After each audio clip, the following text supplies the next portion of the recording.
परमाराध्य सद्गुरु महाराज गुरुदेव महर्षि संत सेवी परमहंस जी महाराज, पूज्यपाद अरविंद जी महाराज, मंच पर उपस्थित मुद मंगलमय संत समाज, इस पवित्र पंडाल में उपस्थित सत्संग प्रेमी महान भाव माता एवं बहनों, यह जो आयोजन है इसमें आदरणीय श्री राजेंद्र बाबू का योगदान है। उनके द्वारा यह आयोजन किया गया है। उनकी हार्दिक इच्छा थी सत्संग कराने की और उन्होंने तन मन धन वचन लगा करके इस आयोजन को किया है। ऐसे बहुत कम ही व्यक्ति होते हैं जो धर्म में धन को लगाते हैं। जो लगाते हैं वो बड़े पुण्य के भागी होते हैं। इसलिए जिन्होंने इसमें प्रयास किया है इस यज्ञ को करने में, वे बड़े पुण्यात्मा धर्मात्मा हैं। हम लोग संत मत के गहन विषय के विषय में सुन रहे थे, ईश्वर स्वरूप। ईश्वर स्वरूप के विषय में मैं कुछ कहूँ, मुझ में यह क्षमता नहीं है, भौतिक दृष्टि से भी नहीं है। मुझे उतना ज्ञान नहीं है जो मैं इस विषय का प्रतिपादन कर पाऊँ। हमारे बीच पूज्यपाद पधारे हुए हैं, वो विशेष रूप से हम लोगों को अनुभव की बात कहेंगे, इस विषय पर विशद व्याख्या करेंगे। मुझे जो स्मरण में है, मैंने जो संत मत में सुना सीखा है समझा, उस आधार पर कुछ बातें आप लोगों के बीच में कहने जा रहा हूँ। जब मैं कुप्पा घाट में रहता था, जिस समय गुरुदेव महर्षि संत सेवी जी महाराज विद्यमान थे, उनकी सेवा में मैं रहता था। वो कभी कभी आगंतुक भक्तों के बीच में अपनी बातों को रखा करते थे। मुझे जब अवकाश मिलता था मैं उनकी बातों को लिपिबद्ध कर लिया करता था या टेप कर लेता था। उन बातों को संग्रहित करके मैंने 2 पुस्तक निकाली, कक्षाला। उनमें कुछ बातें हैं। एक बार गुरुदेव कह रहे थे, एक व्यक्ति मेरे पास आया, उन्होंने जिज्ञासा किया कि बाबा आप कह रहे थे वह परमात्मा अव्यक्त है, अगोचर है, इंद्रियों से परे है, आंख से दिखाई नहीं देता है। उस सज्जन ने कहा कि जो आंख से दिखाई नहीं देता उसको हम नहीं मानते। गुरुदेव ने कहा कि देखिए जी, ये तो श्रद्धा और विश्वास का विषय है। जिसको हम आंख से नहीं देखते हैं उनको भी मानते हैं, क्योंकि संत और शास्त्र कहता कि ईश्वर है। तो व्यक्ति कहता कि मैं नहीं मानता। जिसको आंख से हम देखबे नहीं करेंगे उसको कैसे कहेंगे कि ईश्वर है। तो गुरुदेव ने कहा कि आप कहते हैं कि आंख से जो दिखाई नहीं देता उसको हम नहीं मानेंगे, तो आप ये बताइए आप अमेरिका देखे हैं? बोले नहीं, आंख से तो नहीं देखे। बोले आप भी अमेरिका नहीं देखे? मैं भी अमेरिका नहीं देखे। बोले अमेरिका आप गए हैं? बोले नहीं, अमेरिका नहीं गया। बोले आप भी अमेरिका नहीं गए? हम भी अमेरिका नहीं गए हैं, इसलिए आप भी अमेरिका को नहीं मानिए, हम भी नहीं मानते हैं। वो व्यक्ति कहता है कि मानेंगे कैसे नहीं? गुरुदेव ने कहा कि किस आधार पर आप मानते हैं अमेरिका को? बोले विश्व के नक्शा में देखिए अमेरिका का स्थान है। गुरुदेव ने कहा कि आपको अमेरिका नक्शा में दिखता है, उस पर विश्वास है? बोले हाँ, नक्शा में जो है मुझे विश्वास है कि अमेरिका है। तो गुरुदेव ने कहा आपको विश्व के नक्शा पर विश्वास है कि अमेरिका है, तो मुझे गुरु महाराज के पिंड प्रमाण पर विश्वास है कि ईश्वर परमात्मा है। तो वो व्यक्ति मान गए इस बात को। यह विश्वास का विषय है। बिनु विश्वास भगति नहीं, ते बिनु द्रवहीन राम। राम कृपा बिनु जीव सपनों न विश्राम। संत विश्वास दिलाते हैं कि ईश्वर है, शास्त्र विश्वास दिलाता कि ईश्वर है। उसी विश्वास के अवलंब पर, आधार पर हम लोग मान करके भक्ति करते हैं। बच्चे को आप कहते हैं कि बाबू स्कूल जाओ पढ़ने के लिए, पढ़ोगे लिखोगे नौकरी होगी, जीवन सुखमय होगा। यदि वो बच्चा आपकी बात को ना माने, कहे फालतू आप बोलते रहता है, कहीं पढ़ने लिखने से नौकरी होती है, सुख मिलता है, वो आपकी बात को ना माने, पढ़ाई ना करे, वास्तव में एक दिन उसका जीवन दुखमय हो जाएगा। हम अपने अभिभावकों के बातों को मानते हैं, गार्जियन के बातों को मानते हैं, बड़े आदमी के बातों को मानते हैं, मान करके जब चलते हैं तब सच में जो वो कह गए कि सुख मिलता है वो मिलने लगता है, तो आपको अनुभव होता है हाँ ठीक है कह रहे थे। उसी तरह से संत महात्मा कहते हैं कि ईश्वर है। वह ईश्वर है कैसा? कहते अलख अपार अगम अगोचरी। वो अलख है, आंख से दिखाई नहीं देता है। अपार, वो अपरंपार है। अगोचरी, वो अगोचर इंद्रियों से परे है। सूरदास जी महाराज ने लिखा है अभिगत गति कछु कहत न आवे, जो गुंगहि मीठे फल को रस अंतर्गत ही भावे। अभिगत कहते हैं सर्वव्यापक को। जो परमात्मा सर्वव्यापक है, सब में घुसा हुआ है, उसके विषय में कह नहीं सकते हैं। अभिगत गति कछु, उनकी जो चाल है, जो गति है, कहत न आवे, कह नहीं सकते हैं। क्योंकि नैना बैन अगोचरी, श्रवणा करनी सार, बोलन के सुख कारणे कहिए सृजन। आँख से देख नहीं सकते हैं, क्योंकि इस विषय में एक कवि ने कहा है इस नजर से हवा भी न दिखलाएगी और परमात्मा दिखे सो हंसी आएगी। जिस परमात्मा ने सृष्टि का सृजन किया है उसमें हवा भी है। इस हवा को कोई देखते हैं, अनुभव करते हैं। जब स्पर्श होता है शरीर से तो पता चलता है कि हवा लग रही है, आंख से नहीं दिखाई देता है। तो जिस परमात्मा ने इस हवा को इतना सूक्ष्म बनाया कि आंख से भी नहीं देख पाते हैं, उस परमात्मा को कैसे देख पाएंगे? वो परमात्मा सूक्ष्माति सूक्ष्म है। एक बार मुझे स्मरण में आ रहा है, जब राम मंदिर का विवाद हुआ था, अयोध्या में विवाद चला था उस समय, जो बाबरी मस्जिद ढहा गया था।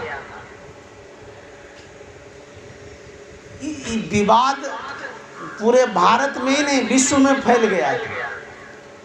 घर घर में चर्चाएं हो रही थी कि क्या होगा नहीं होगा, और अभी भी वह विवाद कोर्ट में पड़ा हुआ, फैसला नहीं हुआ, चलिए रहा। उस समय भागलपुर के जो हिंदुस्तान पेपर के संपादक थे वो कुप्पा घाट आए हुए थे। गुरुदेव महर्षि संत सेवी जी महाराज से उन्होंने पूछा कि बाबा, ये जो राम मंदिर बनने के विषय में विवाद छिड़ा हुआ है, इस विषय में आपका क्या कहना है? क्योंकि संपादक तो यही सोच रहे थे कि कुछ बातें निकलेगी इनसे कि पेपर में छापेंगे और प्रचारित होगा, प्रसारित होगा, बातें फैलेगी। बात लेना चाह रहे थे। महर्षि संत सेवी जी महाराज ने कहने की कृपा की कि आप किस राम के विषय में कह रहे हैं।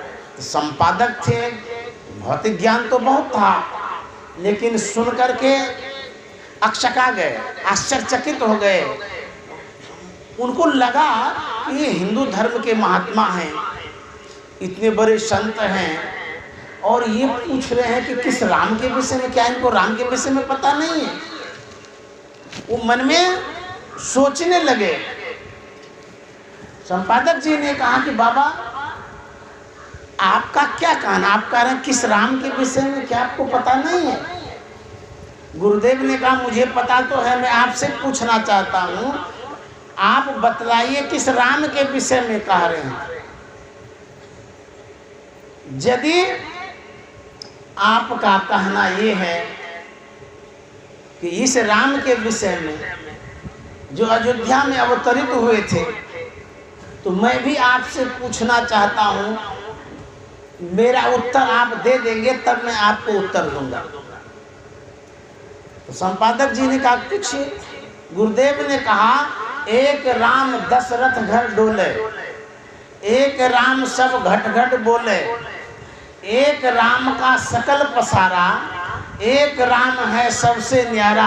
आप निर्णय कर दीजिए किस राम के विषय में कहते हैं। इतना जो सुना बेचारा चुप ही हो गया। उनको लगा कि हम तो एक ही राम के विषय में जान लेते हैं, तो चार चार राम के विषय में कह दिए। ये तो पता ही नहीं था उनको। कहते एक राम दशरथ घर डोले, जिस राम का सगुन साकार रूप में अवतरण हुआ था वो अब नहीं है। कहते एक राम सब घट घट बोले, जो सब घट में है तो उसका तो सब घरे है, उसके लिए बनाने की आवश्यकता नहीं। जब सब घट में है वो घट ही उनका घर है उस राम का। एक राम का सकल पसारा, वह राम जिसने पूरे संसार को बना दिया। जब उसमें इतनी क्षमता है पूरे संसार को बना सकते हैं, उनके लिए हम क्या बनाएंगे। एक राम है सबसे न्यारा, जो सबसे अलग हैं, जो इस घर में समा नहीं सकते हैं, उसके लिए घर बनाने की आवश्यकता है। संपादक जी कुछ भी उत्तर ही नहीं दिए, चुपचाप रह गए। जो राम सबसे न्यारा है, सबसे अलग है, सर्वव्यापक है, जो आंख से दिखाई नहीं देता है, उसके लिए हमारे गुरु महाराज ने क्या कहा। जय जय राम, जय जय राम, जय जय राम कहूँ, जय जय राम, जय जय राम, जय जय राम कहूँ, जय जय राम, जयति जयति जय राम, हो राम राम, जयति जयति जय राम, हो राम राम, जय जय राम, जय जय राम, जय जय राम कहूँ, जय जय राम, जय जय राम, जय जय राम, जय जय राम कहूँ, जयति जयति जय राम, ओ राम राम, जयति जयति जय राम। गुरु महाराज कहते हैं, हे राम आपकी जय हो, जय हो। वह राम जिनकी जय हो, उस विषय में गुरु महाराज कहते हैं, सब में व्यापक सब ते न्यारा, सब में व्यापक सब ते न्यारा, सब घट एक ही राम, हो राम राम, सब घट एक ही राम, हो राम राम, जय जय राम, जय जय राम, जय जय राम कहूँ, जय जय राम, जय जय राम, जय जय राम, जय जय राम, जयति जयति जय राम, ओ राम राम, जयति जयति जय राम। एक बार गुरु नानक साहब मदरसा में पढ़ने गए थे, जिस समय वो बच्चे थे। मौलवी साहब नानक साहब को पढ़ा रहे थे, पढ़ो बच्चा ए। गुरु नानक साहब पढ़ते हैं ये, फिर मौलवी साहब ने कहा पढ़ो बच्चा बे, उन्होंने कहा बे। फिर तीसरी पढ़ाई रहे थे कि गुरु नानक साहब कहते मौलवी साहब रुकिए, तो बच्चे थे लेकिन विलक्षण थे। तो मौलवी साहब चुप हो गए, बोले क्या बात है बतलाओ। गुरु नानक साहब कहते हैं कि मौलवी साहब ये का मतलब क्या होता है। तो मौलवी साहब ने कहा ये का मतलब था एक, अब बे का मतलब बोले दो। तो बोले मौलवी साहब पहले एक को जानने दीजिए, उसके बाद दूसरा तीसरा बताइएगा। वह एक ईश्वर है, परमात्मा है। उस एक को जानने के बाद सबको जान लेंगे। यदि एक को नहीं जान पाए, इधर पूरा दुनिया को जान लेंगे तो जानना भी अधूरा रह जाएगा। इसलिए उस एक ईश्वर को जानना बहुत आवश्यक है। वह एक ईश्वर है, उसी ईश्वर ने पूरे संसार को बना दिया है। एक शब्द सब कुछ किया, ऐसा समर्थ सोए, आगे पीछे जो करे जो बल ही ना हो। एक शब्द से पूरा संसार बना दिया, ऐसे वो परमात्मा है।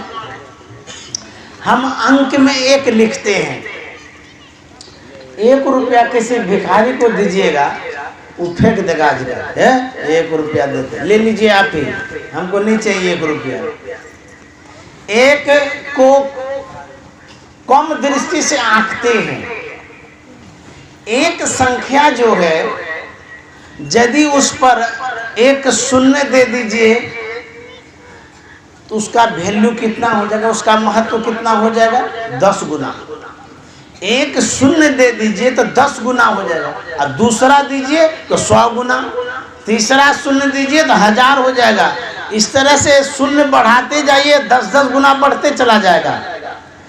एक पर यदि शून्य देते हैं तो 10-10 गुना बढ़ता है। अच्छा, एक को हटा लीजिए, उधर शून्य देते रहिए तो वो कितना होगा, वो शून्य का शून्य ही होगा। उसी तरह से एक ईश्वर की भक्ति करते, एक ईश्वर को यदि मानते हैं तो जितना ही संसार है सब में 10 गुना बल बढ़ा रहेगा। यदि वो एक ईश्वर को छोड़ करके आप कुछ करते हैं तो शून्य का शून्य ही रहेगा। इसलिए वो एक ईश्वर जो है उसकी भक्ति करनी चाहिए, उसकी आराधना करनी चाहिए, उपासना करनी चाहिए, उनको जानना चाहिए। हम व्याकरण में पढ़ते हैं स्वर वर्ण और व्यंजन वर्ण, 2 वर्णों की पढ़ाई पढ़ते हैं। स्वर स्वतंत्र सत्ता है, व्यंजन प्रतंत्र सत्ता है। स्वर की परिभाषा में हम लोग जो बिना किसी आधार अवलंब का बोला जाता है उसे स्वर कहते हैं। व्यंजन जो स्वर की सहायता से बोला जाता है। स्वर स्वतंत्र सत्ता है, उनको किसी का अवलंब नहीं चाहिए, किसी का आधार नहीं चाहिए। स्वयं सशक्त है, सुदृढ़ है, मजबूत है, शक्तिशाली है, किसी आधार पर वो नहीं चलता फिरता। लेकिन व्यंजन स्वर पर अवलंबित है, पराधीन है। वो जब तक स्वर की सहायता वो नहीं लेगा व्यंजन, तब तक वो बोला भी नहीं जाएगा। ठीक उसी तरह से परमात्मा ईश्वर वो स्वतंत्र सत्ता है, किसी का अवलंब आधार नहीं लेता है। लेकिन संसार अवलंबित है, आधारित है, परावलंब है। संसार को सहयोग चाहिए, सहायता चाहिए। किसका अवलंब चाहिए? ईश्वर परमात्मा का। संसार को, संसार के व्यक्ति को ईश्वर परमात्मा का सहयोग चाहिए, लेकिन परमात्मा को, ईश्वर को संसार का सहयोग नहीं चाहिए। कोई भी सहयोग मत दीजिए ईश्वर को, फिर भी वो संसार बना लेंगे, चला लेंगे। लेकिन ईश्वर के बिना आप संसार नहीं चला सकते, आप चल भी नहीं सकते हैं। ये संसार परावलंब है, आधारित है, अवलंबित है, परतंत्र है, लेकिन परमात्मा स्वतंत्र है। इसलिए उस एक ईश्वर को जानना बहुत जरूरी है, आवश्यक है। गुरु नानक साहब कहीं भ्रमण में गए थे वहां मस्जिद में वो विश्राम कर रहे थे। मक्का मदीना के तरफ पैर रख दिए थे। मौलवी साहब आए, देखते हैं पैर उल्टा पुल्टा करके सोए हुए। आवेश में आकर के बड़े क्रोधित होकर के कहते हैं, आप काफिर हैं, पैर उधर दे दिए जिधर पवित्र स्थान है, आपको ये पता नहीं है उधर पैर नहीं रखना चाहिए। नानक साहब ने कहा कि जिधर पैर रखना चाहिए थोड़ा उधर कर दीजिए, हम बूढ़े आदमी हैं, पैर इधर उधर नहीं कर पाते। गुस्सा में था ही, गुरु नानक साहब का पैर पकड़ा मौलवी साहब, खूब जोर से घुमाया। जैसे ही पैर को घुमाया पूरे मस्जिद घूम गया। पूरब में राम है, अब पश्चिम में खुदा है, उत्तर और दक्षिण को कौन रहता? पूरब को हिंदू वाले ले लिए हैं, उधर भगवान रहते हैं। पश्चिम मुसलमान वाले ले लिए, उत्तर दक्षिण कोई भगवान नहीं रहता है। पूरब में राम है, पश्चिम में खुदा है, और उत्तर दक्षिण कोई नहीं रहता है। वो परमात्मा कहाँ नहीं है? वो सब में है, सब जगह है। हम लोग समझ नहीं पाते हैं, नासमझी के कारण उस परमात्मा को ढूंढते हैं, खोजते हैं। कहाँ? कोई दौरे द्वारिका, कोई काशी जाही, कोई मथुरा को चले, साहब घट ही माही। सब घट में गोविंद है, संग रहे हरि पास, कस्तूरी मृग में बसे, सुंघत डोले घास। लोग कहाँ नहीं जाते हैं उस ईश्वर को खोजने के लिए? हरिद्वार जाते हैं, केदार धाम जाते हैं, जहाँ भी जाते हैं उस ईश्वर का दर्शन मिलन नहीं हो पाता। जिस प्रतिमा का दर्शन करते हैं, जिस मूर्ति का दर्शन करते हैं, वो सगुण साकार रूप में है, वह परमात्मा नहीं है, लेकिन उस प्रतिमा में परमात्मा प्रवेश किए हुए हैं। गुरु महाराज ने बड़ा अच्छा कहा है, निज तन में खोजो सजन, बाहर न खोजना, अपने ही घट में हरि है, अपने में खोजना। निज तन में खोजो सजन, बाहर न खोजना, अपने ही घट में हरि है। ऐसे नहीं बजाइए, बांध के बजाइए, आप जैसे तैसे बजा लेते हैं। निज तन में खोजो सजन, बाहर न खोजना, अपने ही घट में हरि है, अपने में खोजना। निज तन में खोजो सजन, बाहर न खोजना, अपने ही घट में हरि है, अपने में खोज।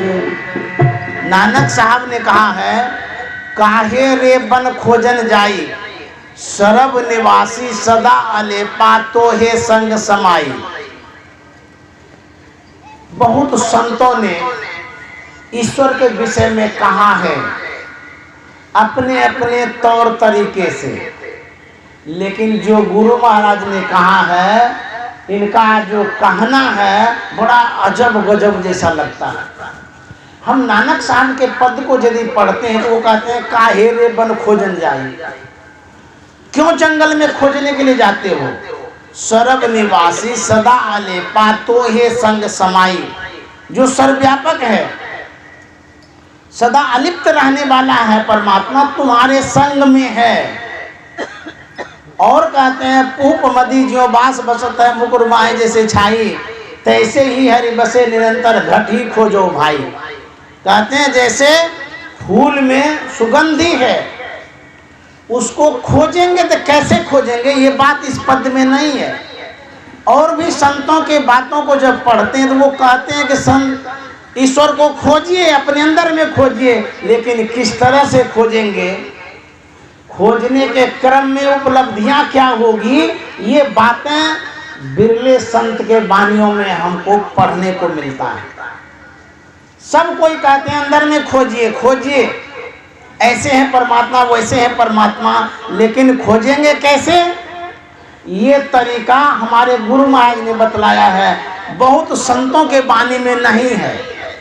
गुरु महाराज कैसे खोजने बतलाते हैं ईश्वर को, और यहीं तक नहीं छोड़ देते हैं। गुरु महाराज कहते हैं तुम जो खोजोगे उस खोजने में क्या उपलब्धियां होगी वो भी वो बतलाते गए हैं। दोनों नजर जोड़ के एक नौक बना के,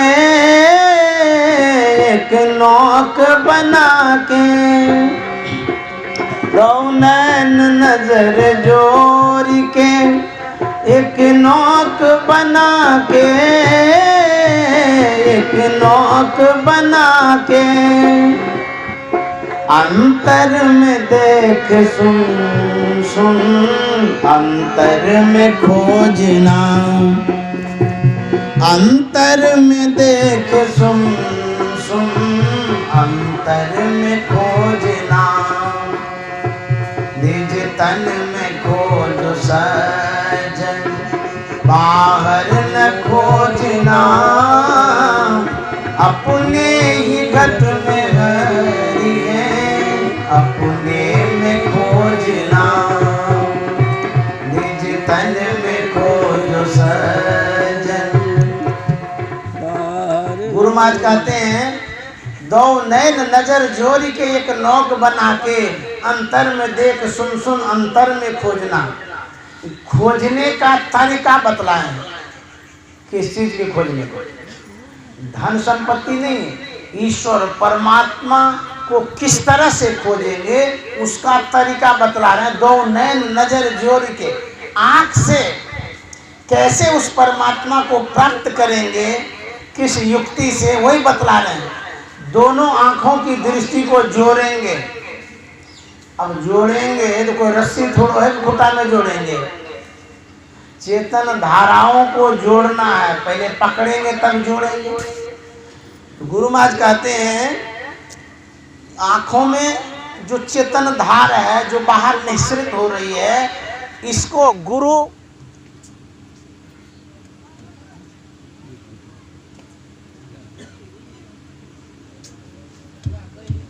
श्री सद्गुरु महाराज की गुरु युक्ति से जोड़ेंगे, अपने से जोड़ नहीं सकते हैं।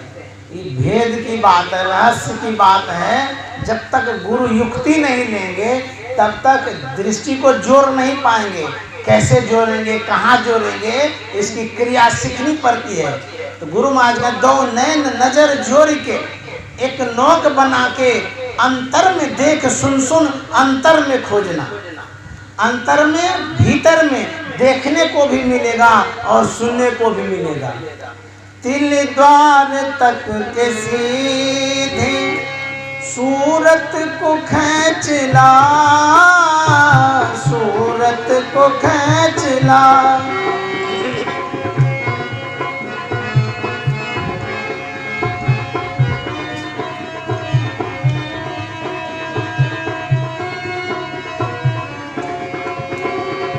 तिल द्वार तक के सीधे सूरत को खींच ला, सूरत को खींच ला।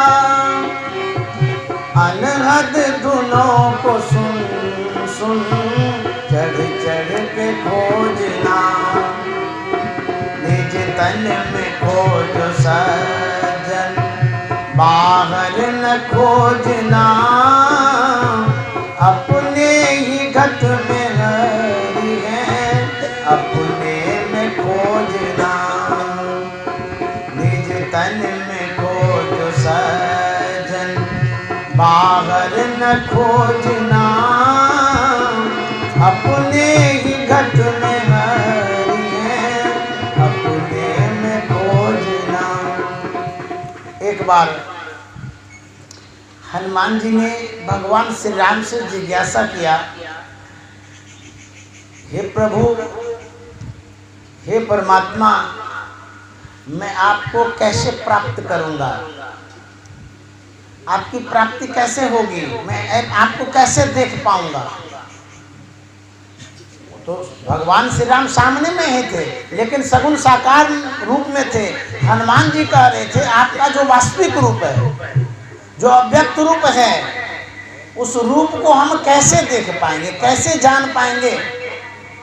उसको देखने के लिए, जानने के लिए क्या करना होगा? क्या धर्म शास्त्रों का मंथन करेंगे, अध्ययन करेंगे, उससे आप प्राप्त होंगे? आपकी जो कथाएं हैं, क्या उनका श्रवण करेंगे तब आप प्राप्त होंगे? भगवान श्री राम ने कहा, हनुमान, मेरी कथाओं को पढ़ने से, सुनने से हम नहीं मिल पाएंगे। बोले तब? भगवान श्री राम ने कहा, बहु शास्त्र कथा कंथारो मंथन वृथैव किम अन्वेष्टव्यम प्रयत्नेन मारुति ज्योतिरांतरम। हे हनुमान, बहुत से शास्त्रों की कथाओं को मथने से क्या फल? अंतर की ज्योति की खोज करो। भगवान श्री राम कह रहे हैं कि मेरी कथाओं को मथने से कोई फल नहीं। जो कथाकार हैं, कथा में ही सब कुछ बतला देते हैं, मोक्ष भी हो जाएगा, मुक्ति भी हो जाएगी, ईश्वर परमात्मा की प्राप्ति भी होगी। कथाकार ऐसा कहते हैं। अब भगवान अपने मुखार बिंद से कहते हैं, मेरी कथाओं को मथने से क्या फल? धर्मशास्त्र की कथाओं को मथने से क्या फल? तब कद अंतर की ज्योति की खोज करो। भगवान श्री राम कह रहे हैं कि अंतर की ज्योति की खोज करो। जो भगवान श्री राम के भगत हैं, जो हनुमान के भगत हैं, वो किसकी खोज करते रहते हैं? मंदिर में जाते हैं, पान फूल चढ़ाते हैं, जय जय जय हनुमान गोसाई पाठ कर लेते हैं, बस पूजा पूरी हो गई। इतनी ही पूजा है। हनुमान जी संत थे, साधना करते थे, अंत साधना करते थे, ज्योति और नाद का वो ध्यान करते थे। और हनुमान जी के जो पुजारी हैं, वो खाली घंटी बजाते हैं, हनुमान चालीसा पढ़ लेते हैं। उनके चरित्र को भी तो पढ़िए, जानिए वो कैसे थे। हनुमान जी संत थे, ध्यान करते थे। भगवान श्री राम ने कहा, हनुमान, यदि मुझको कोई प्राप्त करना चाहता है, तुम्हारे अंदर में जो ज्योति है, सब मानव के अंदर में ज्योति है, कहते उस ज्योति की खोज करो, प्रकाश की खोज करो। जब तक प्रकाश की खोज नहीं करोगे, परमात्मा की प्राप्ति नहीं होगी। गोस्वामी तुलसीदास जी महाराज के विषय में सब कोई जानते हैं। वो पहले सगुण भक्ति के उपासक थे, बाह्य पूजा करते थे, मंदिरों में जाते थे, तीर्थों में जाते थे, धामों में जाते थे, घूमते रहते थे, लेकिन ईश्वर का दर्शन कहीं नहीं मिला। जब ईश्वर का दर्शन नहीं मिला, तो वो अपने गुरु के पास गए। गुरु से अंत साधना की शिक्षा लिए, दीक्षा लिए, साधना किए। साधना करने के बाद उनको अंदर में ईश्वर परमात्मा का दर्शन हुआ, अनुभव हुआ। उसके बाद वो अपने अनुभव की बात अपने किताब में वो लिखते हैं। एक विनय पत्रिका है, उसमें एक पद्य है, यही ते मैं हरि ज्ञान गवायो। तुलसीदास जी महाराज कहते हैं, मैंने तो इस तरह से ज्ञान गंवा दिया, समय बर्बाद कर दिया। किस तरह से? कहते यही ते मैं हरि ज्ञान गंवायो, परि हरि हृदय कमल रघुनाथ ही बाहर फिरत विकल भय धायो। मेरे अंदर में वो ईश्वर परमात्मा थे, लेकिन उसको हम बाहर में ढूंढ रहे थे, बाहर में खोज रहे थे। किस तरह से वो बाहर में ढूंढ रहे थे? कहते जो सर विमल वारी परिपूर्ण ऊपर कछु सेवार तृण छायो, जारत ह्यो ताहि तज्यो सक चाहत यही विधि तृषा बुझायो। यही ते मैं हरि ज्ञान गवायो, ज्यो कुरंग निज अंग रुचिर मद अतिमतिहीन मरम नहीं पायो। खोजत गिरि तरुलता भूमि बिल परम सुगंध कहाँ ते आयो। यही ते मैं हरि ज्ञान गवायो। ये तुलसीदास जी महाराज कहते हैं, जिन्होंने विश्व विख्यात धर्म ग्रंथ रामायण की रचना की। तुलसीदास जी महाराज कहते हैं कि जो कुरंग निज अंग रुचिर मद, मृगा के नाभि में कस्तूरी रहती है, उससे सुगंधी निश्रित होती है। उस सुगंधी को प्राप्त करने के लिए वह मृगा यत्र तत्र भटकता है, खोजत गिरी तर, कहाँ नहीं खोजता है, पहाड़ों में, जंगलों में, मैदानों में, पठारों में, यत्र तत्र सब जगह खोजता है, लेकिन वो सुगंधी नहीं मिलती। उसके नाभि में ही सुगंधी है। परम सुगंध कहाँ से आयो, वो आश्चर्य करता है, सुगंध कहाँ से आ रही है। यदि वो अपने पास खोजे तो वहीं पर सुगंधी मिलेगी। उसी तरह से जीव पीव को खोजने के लिए कहाँ कहाँ नहीं जाता है। हमारे गुरु महाराज ने कहा, खोजो पंथी पंथ तेरे घाट भीतरे, तू अरो तेरो पीव भी घट ही अंतरे। गुरु महाराज कहते हैं खोजो, क्या खोजने कहते हैं? कहते हैं पंथ खोजो। पंथ में रास्ता। हम लोग जब दूर देश की यात्रा करते हैं, ट्रेन से, प्लेन से, गाड़ी से, पैदल से, जैसे भी, कभी कभार रास्ते को भूल जाते हैं। क्यों भूलते हैं? कि एक रास्ता नहीं, अनेक रास्ता है। बहुत रास्ता होने के कारण आप मूल रास्ते को भूल जाते हैं, दूर तक चले जाते हैं। बाद में पूछते हैं कि मुझे फलाने जगह जाना है, यही रास्ता है कि और कोई है? बोले अरे आप तो पीछे में ही छोड़ दिए, वो रास्ता तो बहुत दूर पीछे छूट गया। देर भी होती है तय करने में, परेशानी भी होती है, अब पैसा भी खर्चा होता है। तो गुरु महाराज कहते हैं जिस रास्ते पर तुम जा रहे हो वो रास्ता तुम्हारा नहीं है, भटक रहे हो तुम, दूर दूर तक चले जाओगे। बहुत आदमी तो जीवन भर चलते ही रहता है। जिस रास्ते पर मानव चलता है वो शरीर का रास्ता है। जिस रास्ते पर ईश्वर परमात्मा के लिए चला जाएगा वो आत्मा का रास्ता, वो भीतर में है, बाहर में नहीं है। तो गुरु महाराज कहता है पंथी मुसाफिर खोजो क्या रास्ता। रास्ता कहाँ है? कहते रास्ता सहरग में है, दिलवर पे जाने के लिए अंदर में है रास्ता।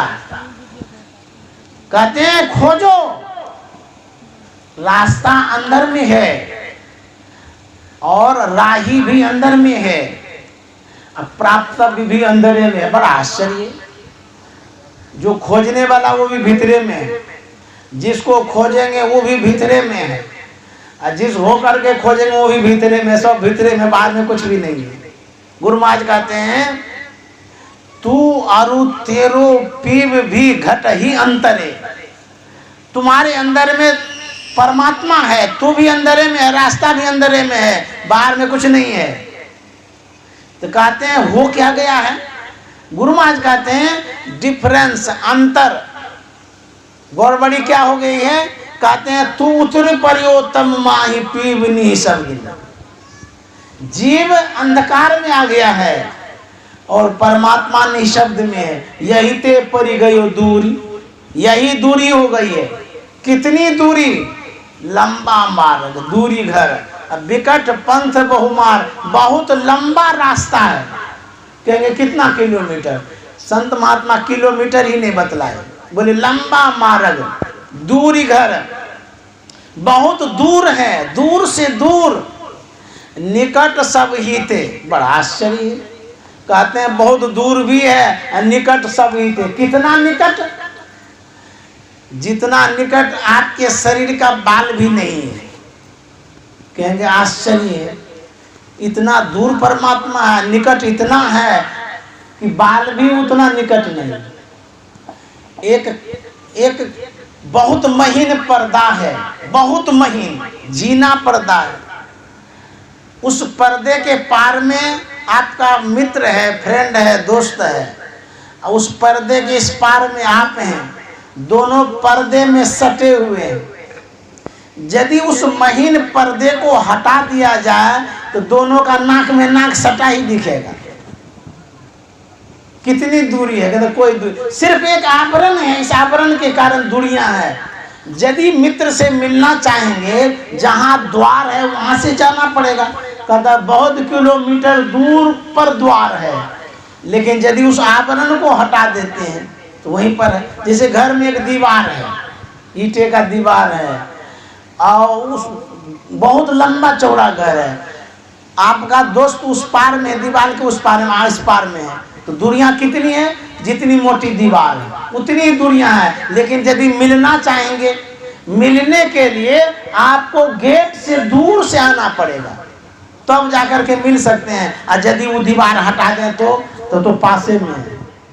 आवरण के कारण दूर है, यदि आवरण नहीं है तो नजदीकी है।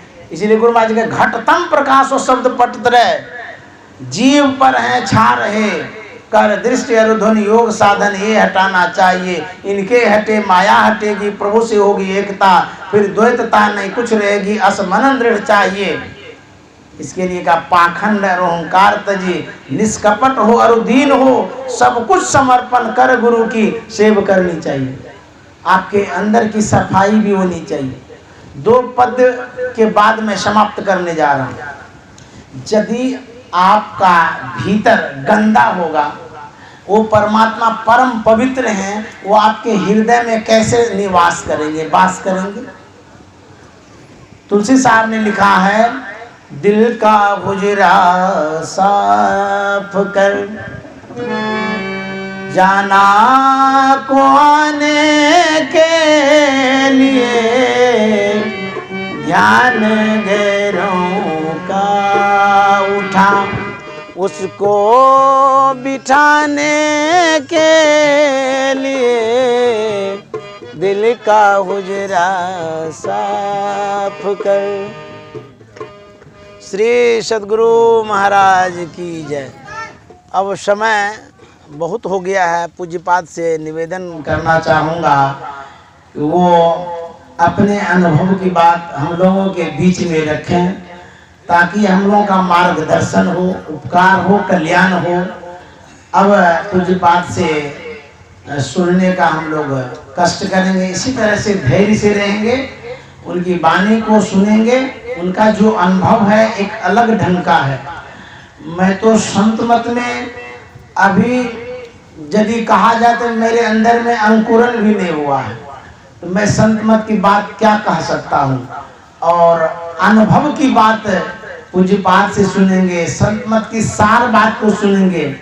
इनका बहुत लंबा अनुभव है, मैं तो अभी सीख ही रहा हूँ। श्री सद्गुरु महाराज की जय।